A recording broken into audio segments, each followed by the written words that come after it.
Assalamualaikum. Kembali kita lagi dalam segmen kisah seram sekolah. Okey, untuk video kali ini aku akan ceritakan tentang puaka padang sekolah. Dan sebelum aku teruskan, jangan lupa untuk like, komen dan subscribe.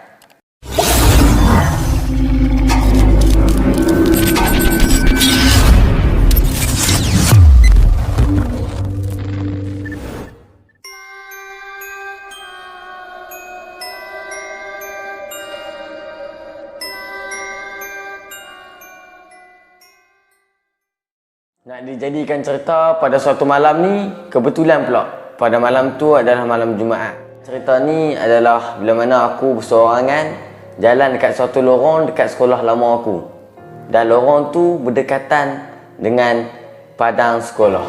Aku jenis yang orang yang suka berjalan seorang-seorang kalau pergi mana-mana. Nak dijadikan cerita, kejadian ni berlaku sebelum aku pergi ke kelas prep. Semasa perjalanan ke kelas prep tu, aku mengambil keputusan untuk ubah haluan yang selalu aku guna, iaitu haluan yang singkat untuk ke kelas prep tu kepada haluan yang jauh.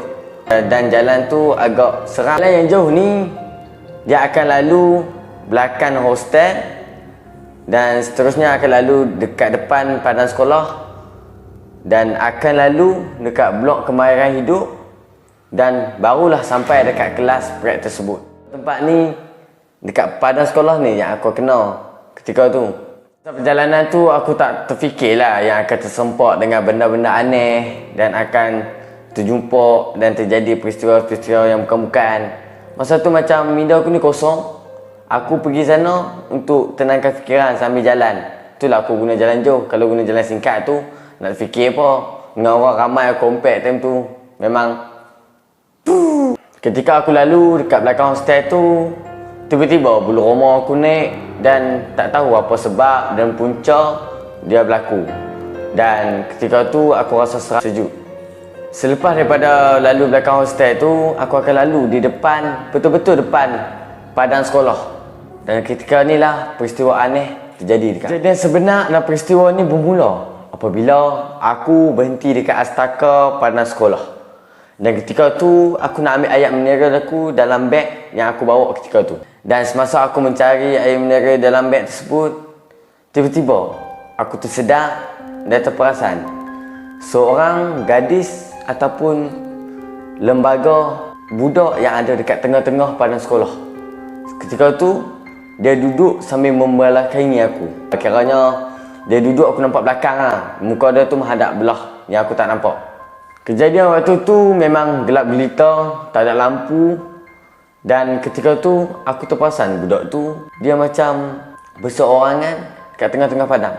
Memang tengah-tengah padang tu memang tak ada lampu apa-apa, memang kosong, memang gelap. Aku pun entah macam mana, tak fikir apa-apa. Bodohnya aku time tu, aku ambil keputusan. Aku berjalan dari astaka ke padang sekolah untuk tengok dan kena pasti siapa budak yang duduk kat tengah padang tu. Memang pada ketika tu aku takut, tapi pada masa yang sama aku rasa perasaan ingin tahu siapa budak tu. Sebab itulah aku pergi berjalan ke budak tu tanpa fikir apa-apa. Dan ketika aku berjalan dari astaka menuju ke tengah padang sekolah, pada masa yang sama ada orang tarik baju aku dari belakang.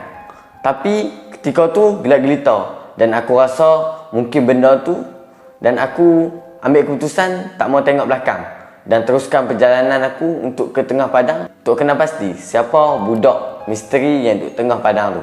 Dan pada masa yang sama aku rasa badan aku berat, macam ada suatu benda duduk dekat atas badanku.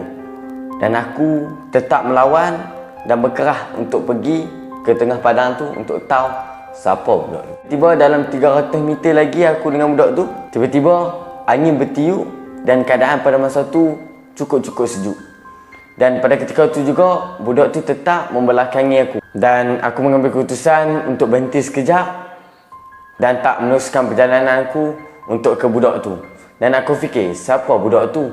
Sebab aku cakap dia tak reply. Macam dia tak menyahut apa yang aku cakap.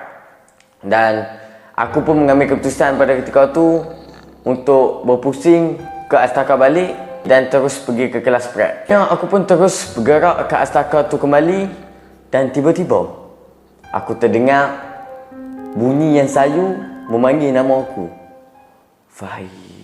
Lagi aku jauh daripada budak tu, lagi kuat aku kedengaran. Dan ketika tu aku cukup-cukup takut dan aku perlu ke kelas prep tu dengan keadaan yang segera. Setibanya aku sampai di asrama tersebut, aku terus mencapai beg aku dan pergi ke kelas prep.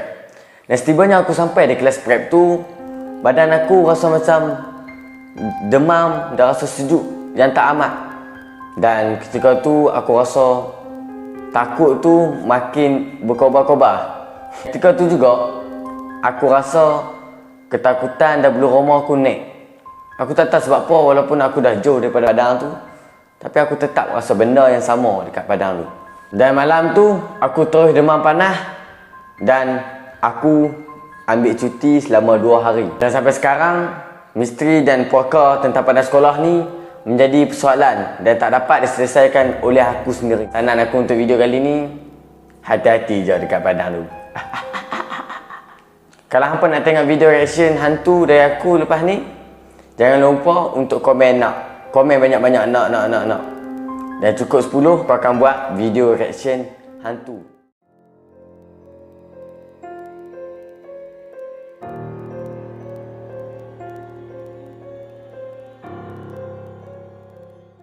Okey, itu saja untuk video aku kali ni. Jangan lupa untuk like, komen and share.